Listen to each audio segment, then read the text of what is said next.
திருப்பூர் மாவட்டம் தாராபுரம் நகராட்சிக்கு உட்பட்ட பகுதியில் ஈரோடு நாடாளுமன்ற தொகுதி அதிமுக வேட்பாளர் ஆற்றல் அசோக்குமார் வாக்கு சேகரிப்பில் ஈடுபட்டார்.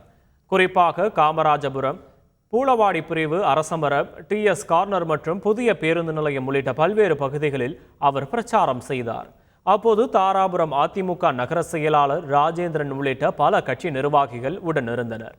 இக்கூட்டத்தில் பேசிய அவர் விலைவாசி உயர்வால் மக்கள் அதிக அளவில் பாதிக்கப்படுவதாக கூறினார். விலைவாசி கட்டுப்படுத்தல, இன்னைக்கு கரண்ட் பார்த்தா பில்லு பார்த்தா ஷாக் அடிக்குது, தொடக்கூட வேண்டியதில்லை. இதனால அரிசி விலை, பருப்பு விலை குறைஞ்சிருக்குதுங்களா? இல்ல, எல்லா வித செலவுகளும் அதிகமாயிருச்சு. யாருக்கா வருமானம் கூடி இருக்குதா? மாசம் பாத்தீங்கன்னா துண்டு தான் வருது.